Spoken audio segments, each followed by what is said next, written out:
এক্সেলের ভিএসটেক ফর্মুলাটি ব্যবহার করা হয় একাধিক রেঞ্জ বা কলামের ডাটাকে ভার্টিক্যালি ওপর থেকে নিচের দিকে একসাথে সাজাতে। সংক্ষিপ্তভাবে বললে ভিএসটেক ফর্মুলাটি দিয়ে আপনি একাধিক রেঞ্জের ডাটা উপর থেকে নিচের দিকে লিস্ট আকারে করতে পারেন। সো চলুন দেখে নিই এটি কিভাবে কাজ করে।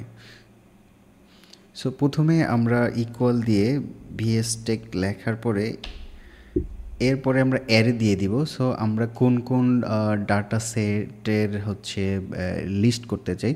সো প্রথমে আমি এখানে টেবিলের হেডার দিয়ে রেখেছি আগেই।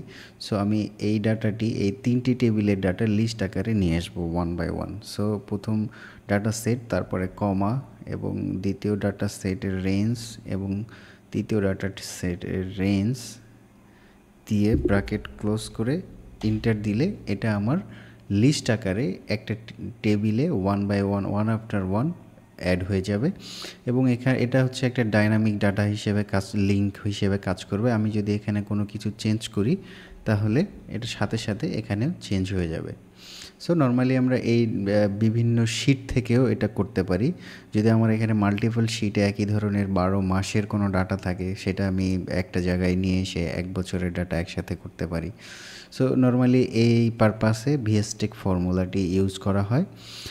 এই সিস্টেক ফর্মুলাটি অলমোস্ট সিমিলার। এটা হচ্ছে ভার্টিক্যালি, আর এই স্টেক হচ্ছে হরিজেন্টালি। মানে হচ্ছে আমি আপনাকে দেখাই তাহলে আপনি বুঝে যাবেন।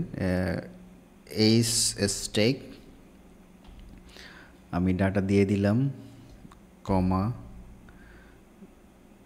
দ্বিতীয় রেঞ্জের ডাটা দিয়ে দিলাম এবং তৃতীয় রেঞ্জের ডাটা দিয়ে দিলাম, দিয়ে ব্র্যাকেট ক্লোজ করে ইন্টার দিলাম। তাহলে দেখেন এখানে হরিজেন্টালি ডাটাটা চলে আসছে।